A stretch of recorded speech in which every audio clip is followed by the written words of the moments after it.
$50,000 on fireworks, a.k.a. my neighbors across the street. Champ, my brother, smoked pork shoulder on the 4th. So good. Champ, Chris Paul, Detroit News for writing the article about Phil. Kyle from Troy, Champ, hot dogs, and Joey Chestnut, Champ, fireworks neighbor, and below average subdivision wife. Next text, funny that you say people are your chump for hating on the NBA Finals because of the matchup. I love that these teams made it. This year will be the first Finals I've watched since LeBron won it in Cleveland because it's two underdogs competing. Yeah, I mean, look, I'm okay if you don't like the matchup and don't want to watch. But that's fine. I just can't believe people are compelled to pick up their phones, call radio stations, and complain about it. I was listening to call after call, and I'm like, dude, this is what happens in competition. The best rises to the top. Sometimes it's a battle of attrition, but it's not manufactured to entertain you. Right. No, I'm with you. I'm excited about the matchups because it is new blood. You know, and it gives a veteran like Chris Paul a chance to win a championship. You've got new blood like Devin Booker and Ayton out there, and Giannis probably won't play tonight, but we expect him to play at some point during the season. During the finals, and you've got real superstars here. The next group, I mean, well, LeBron is on the downside of his career. Maybe Kevin Durant's on the downside of his career. Maybe not, but you know, those guys are older and longer in the tooth. It's this next group of players that's going to carry this game for the next 10, 15 years. It's just, you know what it probably is? I've just realized it's probably triggered a defense mechanism in me from people bitching about when the Pistons were there. It's probably what really is behind my... Yeah, because nobody outside of Detroit is happy to see the Pistons in either incarnation of it. I got a chance over the weekend. I caught a little bit of that 30 for 30, the Bad Boys again. It's so good. It's so good. And it just reminds you how much everybody hated the Pistons, and it also, you know, it's even further removed from it. I'm like, I get it, I do.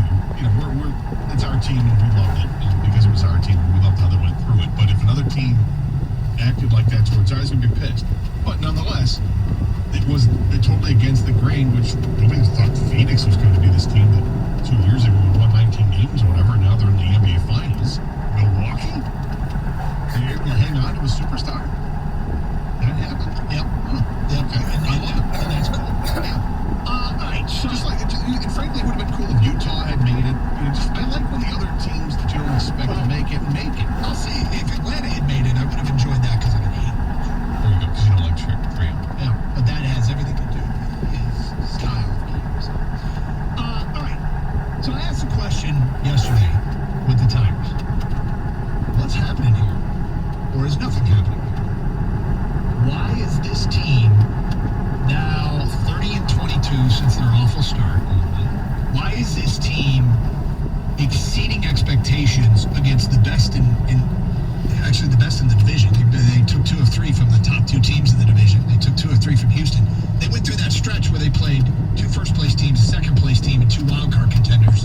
And I was asking them to go 8-8 so I could make my bold-ass prediction, which I locked in on yesterday, that they would touch 500 this year. And they went 9-7 in that stretch after losing the first 3, mind you. Yeah. They lost the first 3 in Anaheim and then came back and took 9 of the next 13 against quality competition. And I have to say, you don't do that without good pitching. I think Matt Boyd and Spencer Turnbull have really led the way. Oh no, they're hurting out. Right. But at least they've gotten good bullpen. Nice repurpose of Michael Fulmer to help him in the bullpen. Oh, he's out. How the hell are they doing this? What the hell is going on here? In fairness, Fulmer's only been out for whatever it is, a week or so, week and a half, and the other 2 guys have been out for a couple, 3 weeks now. That's more germane, but I think that what's happened is, you know, there's a feeling out period anytime you have a new manager. And maybe that's what we saw in the first month of the season. They're feeling things out. He's trying to feel out the team, and he's trying to see which players can go in which situations.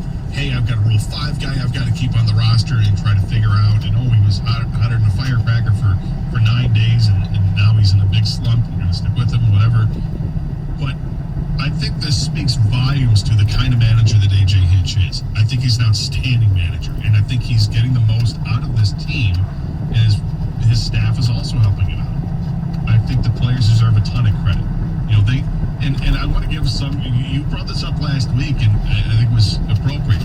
Avila some credit for putting some of these guys on his team. Now, did he go out and sign big-time free agents? Absolutely not. But he may have gotten the right kind of free agent for this team. A little seat holder here and there. And, when you bring back Jonathan Scope, and clearly Scope has some talent at the plate, and he's got a little bit more versatility than just, hey, he doesn't have to only play second base. We can put him at first base, although first base may not be the most challenging position, unless you watch Moneyball, and it's a very difficult position. But he can go to first now. They're going to make Miguel Cabrera full-time DH. Miguel doesn't need to play in the field anymore. They need somewhere for Scope because of a hot bat. Well, there it is. You're taking advantage of a guy that fits your team and your system, if you will. Scope does that. Robbie Grossman did that. He was a tremendous leader by example for the first 6 weeks of the season when he was showing the patience at the plate, getting on base with all the walks, even though his batting average wasn't so good. It's gone down since. But he's still out there showing how to behave as a professional.